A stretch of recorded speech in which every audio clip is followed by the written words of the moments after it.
Nah, ketika manusia memilih kafir, itu haknya. Maka Allah berikan kebebasan sepenuhnya kepada manusia yang memilih kafir untuk menjalani kehidupan ini semau dia, semau hawa nafsu dia.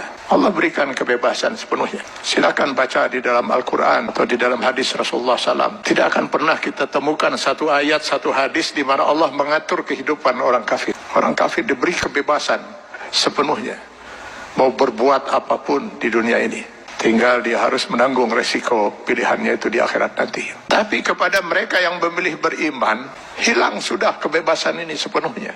Karena seorang mukmin, dia dituntut untuk Islam. Akar katanya adalah aslama, berserah diri.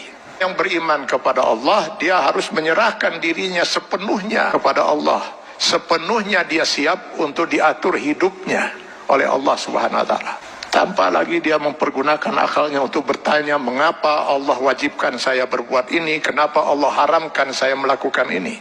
Kalaupun pertanyaan itu muncul dalam dirinya, maka keimanan dia akan menjawab, saya lakukan ini karena Allah perintahkan, dan saya tinggalkan hal ini karena Allah melarangnya. Itu jawaban seorang mukmin. Dia tidak akan berusaha mencari ilah hukum, alasan hukum, apa manfaatnya, apa hikmahnya. Karena keimanannya akan mengatakan, semua yang diperintahkan Allah pasti ada manfaatnya.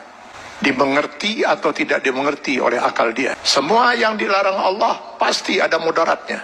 14 abad umat Islam tidak pernah mengerti bahwa dalam daging babi itu terdapat cacing pita. Cacing pita baru ditemukan di akhir abad 18 Masehi. Apakah umat Islam selama 14 abad itu makan daging babi? Tidak. Setiap yang dilarang oleh Allah pasti ditinggalkan oleh seorang mukmin. Maka seorang mukmin harusnya siap untuk mengislamkan dirinya secara penuh, secara utuh, secara kafah. Maka kepada orang yang memilih beriman itu Allah menyeru, ya ayyuhallazina amanu dukhulu fis silmi kafah. Kalau memang kalian memilih beriman, masuklah ke dalam Islam itu secara kafah, secara utuh. Mengislamkan diri kita setiap detik, baik dalam hubungan hablum minallah maupun hablum minan nas.